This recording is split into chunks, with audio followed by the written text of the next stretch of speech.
This is a Grohe mixer, so pretty much you bolt this piece inside. It's for a vanity tap.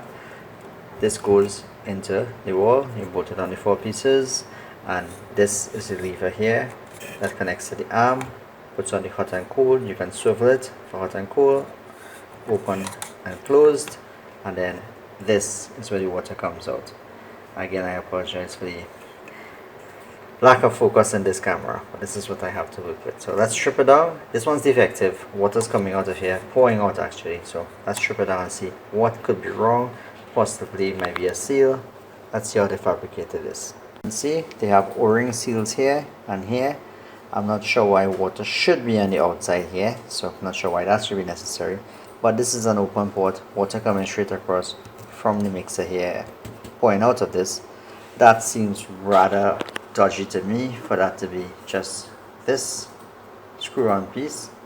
I don't know if this comes out. Maybe this comes out on the other when the tap goes in and screws into here. Maybe that's what happens because this is threaded. So maybe it screws into here and this is the seal.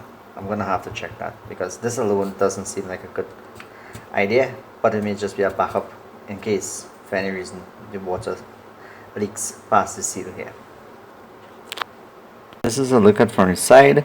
So we have the back rubber here, an O-ring seal here, next O-ring seal here. I am assuming when the device comes and it slips over, the front end of this, those are engaged, whereas clearly they're not on the barrel, the plastic barrel that was here before. So this came out by hand. Apparently it's been opened before. That screws on there. This is a piece in between the front side of it and then the bottom side of it.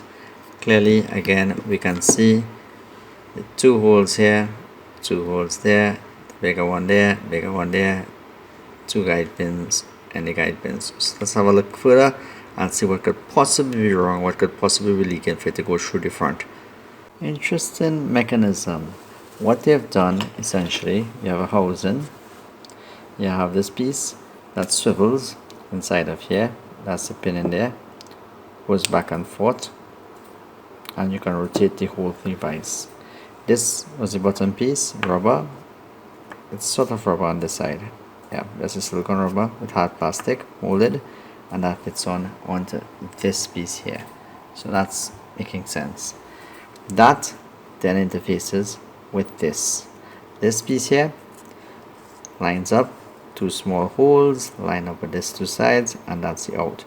So that plastic here is just really the interface to the brass to bring hot and cold water up and the output. That lines this up, this goes on here. The main mechanism in this is actually these 2 pieces. These are both ceramic pieces, so I guess no wear, no problems, no major wear. Let me state that way. So this filter here, that filter is basically the water filter coming in, and essentially this fits on pretty much flush on that, and it moves when you turn this way, which will let in water from this portal, or it turns the other way, let in water on that portal. The water comes in and comes right back out through the next portal here. So that's essentially what you're doing, turning this and this way for hot and cool, right? And then the open and close is close. Essentially that's closed because what will happen is this little space here would then cross over here, so you'd not be able to get any water. So essentially that's blocked. So that's open and close. So that's the movement. Open and close is pushing this up and pulling it back down, right? Pushing up is open, which makes sense, and then the portals, as you can see, they are in fact visible. I'll push a little further so you can see.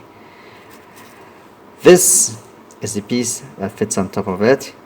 That ceramic piece, this interfaces, that's the 2 slots there that fit in on that pin there, so it allows interfaces between this and that. There is 1 seal here, and that goes on top of that, and that is all that keeps this water from just coming straight out.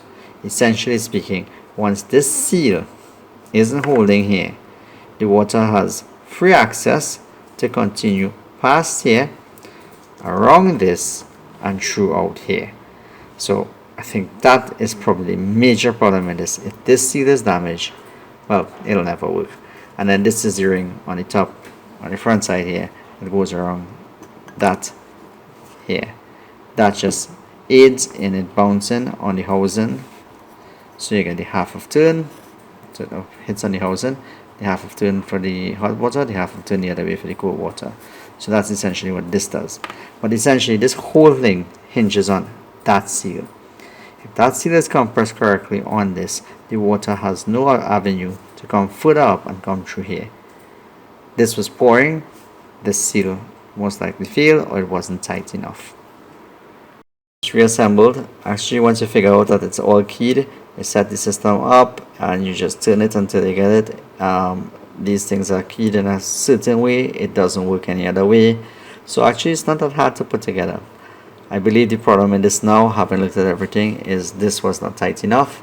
I think if you tighten it, it'll probably stop the leak. So let me put this back together and we'll try this. We'll probably tighten up this one and have a go at it and see if it's still leaking.